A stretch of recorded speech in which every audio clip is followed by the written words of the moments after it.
Hi, welcome to my allotment update. Apologies for the abrupt ending the time before. Sorted my technical issues out for the moment. So I'm just showing you in here what I've done with the split cane screening. It's really helping it keep a lot cooler in here. We're in for another heat wave.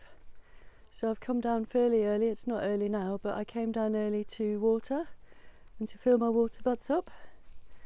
And I've also put a bit of water in my bath so I can have a cool dip later on. So the crops I've been having, I've had some lovely peas from here, but I think it's finished now, this pea. Only grew one, only one germinated. I do find peas pretty tricky to grow, but this one's done really well. Well, for a single plant. And I've enjoyed just eating the peas straight off the pod, without cooking or anything like that. So everything's looking a bit dry, as you can imagine. I've also done a really big crop of black currants. I didn't need to water them, these plants are all fine, they're all established. And harvesting them made me realise that I really need to take the height down from the tall plants, because the berries grow much more dense if there's a small, shorter branches or stems or whatever. So I'm going to hopefully improve my crop next year and make it easier to pick. Because the tall ones, the berries are all really far spaced and not very easy to harvest. My blueberries that I replanted in here have not done well at all. I think what I need to do is put them in some big pots with ericaceous compost, and I think that hopefully will really improve the amount of blueberries I get, because at the moment on the one old plant that's been in there for a couple of years I might get 5 or 10 blueberries, so I really need to up my blueberry game. So this is what it looks like from the corner here, from under the holly tree and the bath, and this is kind of the view I get when I'm in the bath, which is very pleasing.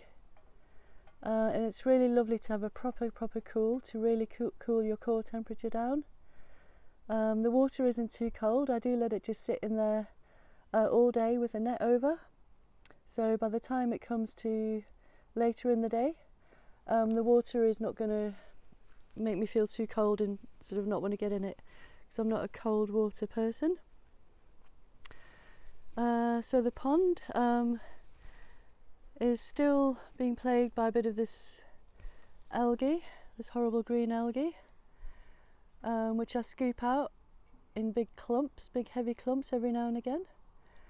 I don't know if you could see, there's lots of newts, quite a few frogs in here, so I try and do it not to disturb them, but if I don't take it out it will just take over the pond really quickly, as will the blanket weed.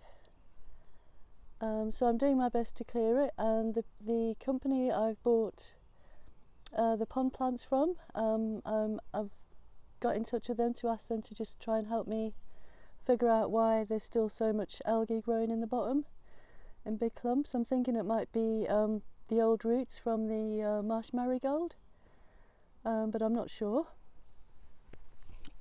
These are flowering now, the sedum. I absolutely love these flowers. They're so complex and beautiful, like star shapes, like starbursts.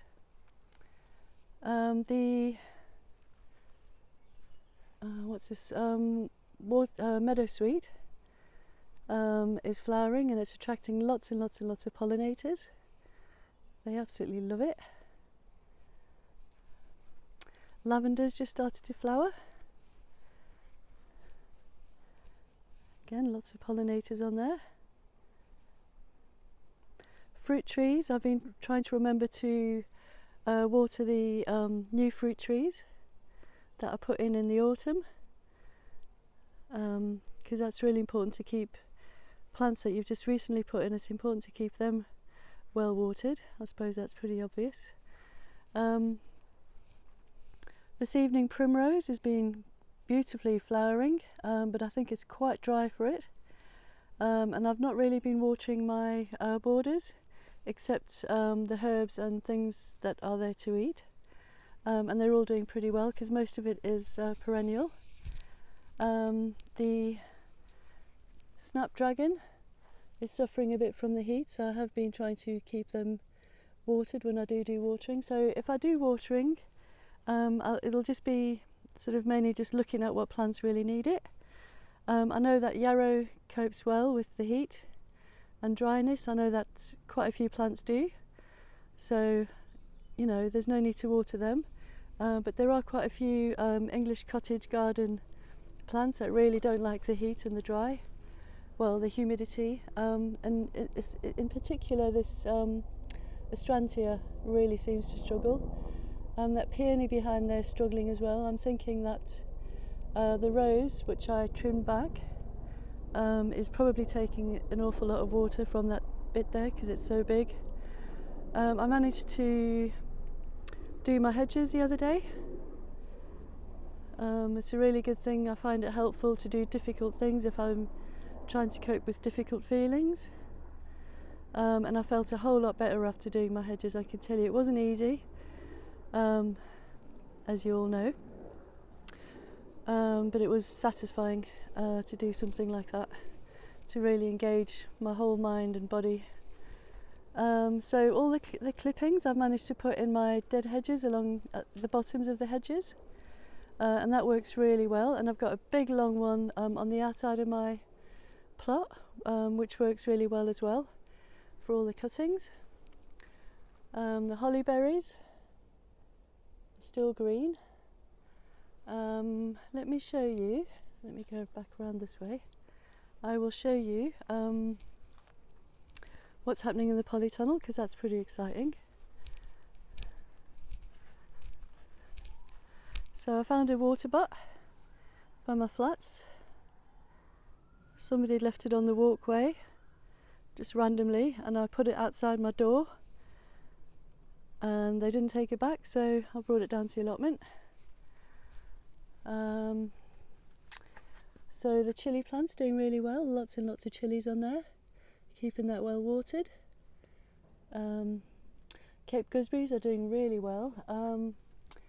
These aubergines are huge, and I've not put shade cloth on this year because a lot of these plants really don't need the shade cloth, they just like it nice and hot. That aubergine's been flowering for a couple of weeks, so I'm hopeful. The other aubergines that big one was from a friend, and this aubergine is one I grew, and that's doing well. These tomatoes, they're a bush tomato, so there's no need to side shoot them. It's a plum tomato. They've just forming some lovely fruits, and again I just need to keep them well watered. But I do check the pots, I don't just water automatically, I do check them. So yeah, I just hope you all manage to keep cool. Do whatever you can to keep cool in your house and whatever you do. And yeah, I'm going home for the really hot part of the day, and then I'll come back later on for a cool dip and to see what needs watering. So I hope this little video has inspired you to get out and about, maybe not in the full sun, but in the early morning or the evening time. Talk to your neighbours, look in gardens, get to know your fellow allotmenteers, because there's a right good bunch on here. So yeah, I feel really lucky to be part of this community.